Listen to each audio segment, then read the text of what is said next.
That report compiled by producer Nikki Coward. So why are our costs so high and what should be done about it? Tell us what you think. Send us an email on interface@sabc.co.za. But for now, let's get into our discussion. Mr. Mathabate, this is nothing new. This is something which the President himself has raised concern about. Let me just quote from his State of the Nation address in 2005, where he said, "We believe that the unacceptable situation in which some of our fixed line rates are 10 times those of developed OECD countries will soon become a thing of the past." That was in 2005.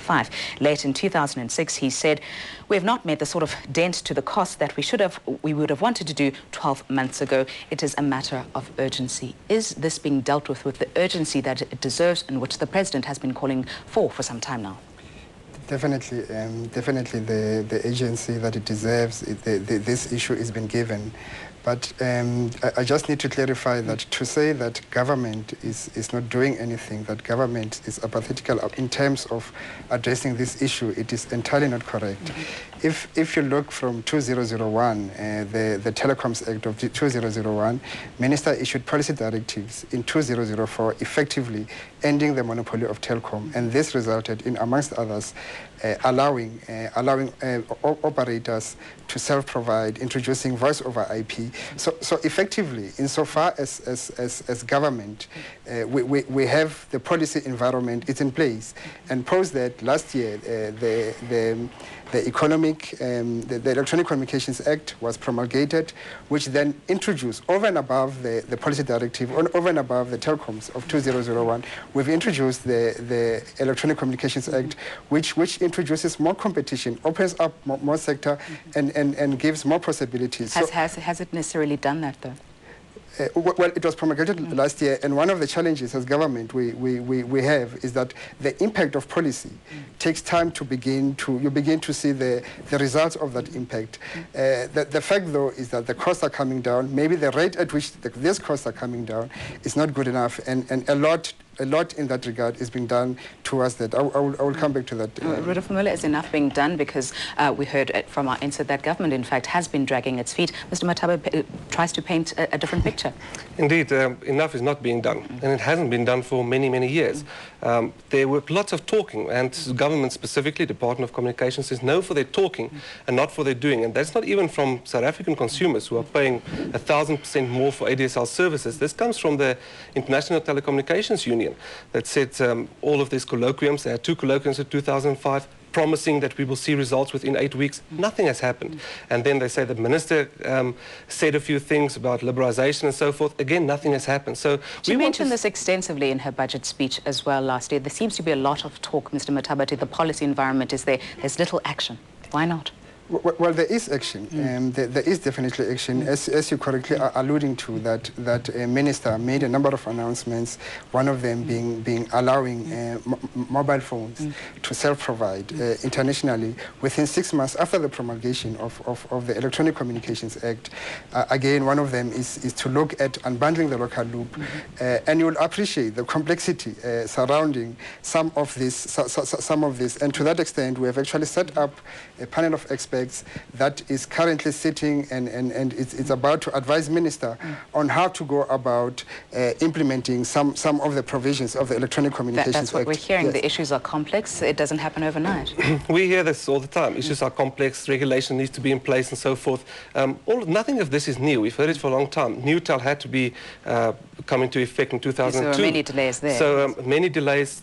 People are complaining about a toothless regulator which has to regulate the environment. For example, just recently, ICASA had to look into the cost of mobile telephony because of the fact that they didn't make judgment. This whole process has to start again. So consumers have to fork out additional cash because of the incompetence and the lack of political will of the Department of Communications and from ICASA.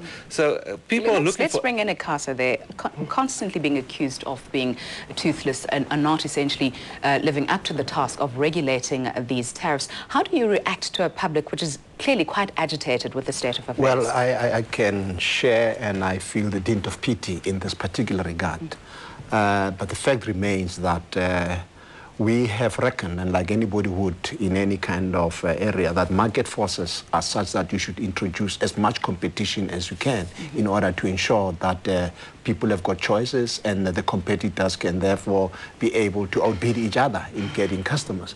And we are believing that Neotel, if it really comes onto its feet, will certainly create a dent, especially because I believe Telkom has done what it is, and it has earned the wrath of the consumers. This is an opportunity. And this is where ICASA should step in. Of course. The fact of the matter is that the regulation is such that it has got to simulate competition where there is no competition. But the best form of regulation, as far as I'm concerned, is competition. So I think that is one other way of making sure that the consumer but at the gets same a time, choice. while we do increase the competition, and there is more competition, as we are constantly being told, at these colloquiums that Mr. Muller spoke about, there were calls for ICASA to, in fact, beef up its increase its capacity to regulate competition and to regulate the tariffs that Telkom has. We regulate on the basis of the fact that we are confined by the constraints of the Act. You cannot regulate outside the Act.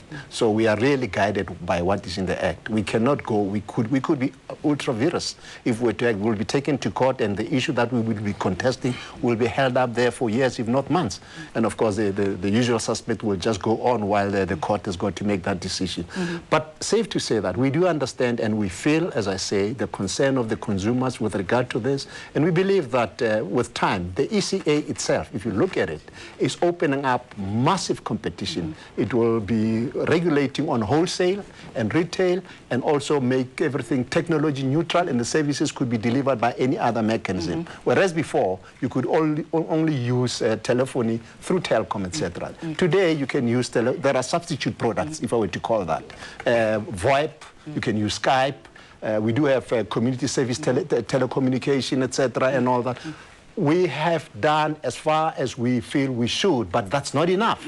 And we'll continue to allow as many competitors as possible, because we believe... Rudolph Muller, in your view, is the ECA going to open up as much competition as Mr. Mashila said? Well, again, I can just reiterate, yes, the ECA will open up competition. But ICASA had the great opportunity with ADSL, when Mr. Mashila mentioned Skype and voice over IP, we need a strong internet connection to use this kind of thing. And they had a great opportunity to step in with the cost of ADSL. Mr. Mashila himself said there was no proof that the cost of ADSL is too high, whereas there's overwhelming proof that it's 800 to 1,000% more expensive than international standards. Well, that's not very true. I never said there was no proof that the cost of the ADSL is not high. I said the evidence adduced at the hearing did not point out to that. And we as regulators have got to look at the adduced evidence and come up with conclusions based on the evidence. You don't just call on something that was never part and parcel of the evidence that was brought forth. Safe to say. Okay, gentlemen, we'll give you a chance to respond after the break. You're watching Interface. Tell us what you think. Send us an email on interface@sabc.co.za.